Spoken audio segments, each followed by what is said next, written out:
नमस्कार दोस्तों, आप देख रहे हैं लोवेस साजिद। आज की इस वीडियो में हम बी ए LLB फिर सेमेस्टर यूनिट 1 के 4 बहुत महत्वपूर्ण topic contract of indemnity, contract of guarantee, bailment और प्लेज को सरल हिंदी और एग्जाम ओरिएंटेड तरीके से समझने वाले हैं। ये वीडियो सेमेस्टर एग्जाम और concept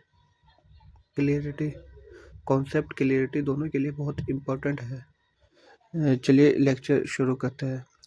Part 1 Contract of Indemnity Section 124 Meaning and definition Parties indemnifier and indemnified rights of indemnity holder Practical exam.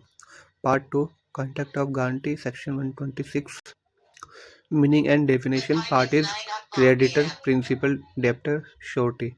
Types for guarantee discharge of surety. Example.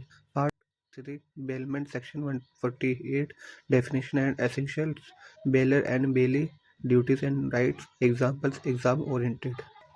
Part 4 Pledge Section 172 Meaning and definition Pawnee and pawnee rights of pawnee bailment versus pledge. Short comparison. Contract of indemnity भरपाई का अनुबंध section 124 Indian contract act 1872 indemnity का मतलब होता है किसी व्यक्ति को हानि से बचाना। डेफिनेशन जब एक व्यक्ति इंडेमनिफायर किसी दूसरे व्यक्ति इंडेमनिफाइड को किसी नुकसान, हानि या लायबिलिटी से बचाने का वादा करता है तो इसे कॉन्ट्रैक्ट ऑफ इंडेमनिटी कहते हैं। जैसे दो पार्टीज, पार्टी 1 इंडेमनिफायर जो नुकसान की भरपाई करता है, पार्टी 2 इंडेमनिफाइड जिसे हानि से सुरक्षा दी जाती है। एग्जाम्पल ए कहता है कि तुम मेरे लिए ये सामान पहुंचा दो, अगर रास्ते में नुकसान हुआ तो मैं भरपाई करूंगा। ये इंडेमनिटी है। Rights of indemnity holder indemnified किए गए पेमेंट की भरपाई, केस लड़ने में खर्च की भरपाई, किसी भी नुकसान का कंपनसेशन। कॉन्ट्रैक्ट ऑफ गारंटी जमानत का अनुबंध section 126 Indian contract act definition जब एक तीसरे व्यक्ति श्योरिटी किसी क्रेडिटर को ये प्रॉमिस करता है कि अगर डेब्टर अपना कर्ज नहीं चुकाएगा तो वह खुद चुकाएगा, इसे गारंटी कहता है। जैसे तीन पार्टीज, जैसे क्रेडिटर जिसे कर्ज दिया गया हो, प्रिंसिपल डेब्टर जिस पर कर्ज है, श्योरिटी जो गारंटी देता है। Types of guarantee specific guarantee एक ही ट्रांजेक्शन के लिए, कंटिन्यूम गारंटी कई ट्रांजेक्शन के लिए, डिस्चार्ज ऑफ श्योरिटी जमानत खत्म होने के तरीके। कॉन्ट्रैक्ट में बदलाव क्रेडिटर द्वारा श्योरिटी का खो देना, श्योरिटी की डेथ, कंटिन्यूम गारंटी में फ्रॉड। एग्जाम्पल ए ने बी को 50,000 उधार दी, सी ने गारंटी दी कि अगर बी नहीं चुकाएगा तो सी चुकाएगा, ये गारंटी है।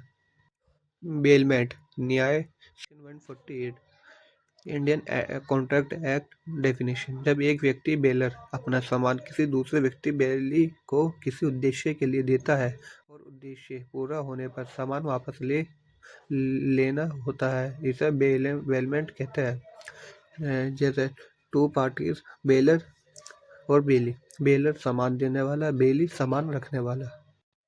एसेंशियल्स डिलीवरी ऑफ गुड्स सामान का हाथ से दिया जाना, पर्पस होना जरूरी, वापस का वादा। ड्यूटीज ऑफ बेली सामान की रीजनेबल केयर, अनऑथोराइज्ड यूज न करना, सामान समय पर लौटाना। ड्यूटीज ऑफ बेलर दोषरहित गुड्स देना, खर्च देना, नुकसान का भुगतान अगर उसकी गलती हो। एग्जाम्पल प्रेस में कपड़ा देना, मोबाइल रिपेयर देना, कार पार्किंग। प्लीज प्रतिज्ञान गिरवी रखना section 172 Indian contract act definition जब सामान सिक्योरिटी जमानत के रूप में दिया जाता है किसी लोन को सिक्योर करने के लिए तो इसे प्लेज कहते हैं। Two parties two parties pawnor और पौनी। पॉनर सामान गिरवी रखने वाला, पौनी सामान लेने वाला सिक्योरिटी के रूप में। राइट्स ऑफ पौनी पेमेंट न होने पर सामान बेचने का अधिकार, इंटरेस्ट और एक्सपेंसेस पाने का अधिकार, लोन के रीपेमेंट पर सामान वापस करना। एग्जाम्पल ए ने अपना सोना गिरवी रखकर लोन लिया, ये प्लेज है। Difference between bail and pledge.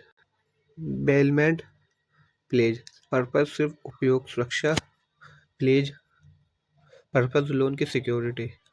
Bailment सामान बेचा नहीं जा सकता, प्लीज भुगतान न होने पर सामान बेचा जा सकता है। इंडेमनिटी हार्म से protection two party section 124 guarantee loan को सिक्योर करना 3 party surety liable section 126 bailment purpose के लिए सामान देना और वापस लेना सेक्शन 148 प्लेज सिक्योरिटी के रूप में सामान देना सेक्शन 172। और इसी तरह आज के लेक्चर हमारे यही ख़त्म होता है। नेक्स्ट वीडियो में हम यूनिट 2 को कवर करेंगे। अगर ये वीडियो आपको हेल्पफुल लगी हो तो वीडियो को लाइक शेयर और चैनल को सब्सक्राइब करना ना भूलें। आने वाली वीडियोस में हम यूनिट 1 के बाकी टॉपिक्स को और प्रीवियस ईयर क्वेश्चन भी कवर करेंगे। Thank you for watching. Lokesh Sajid.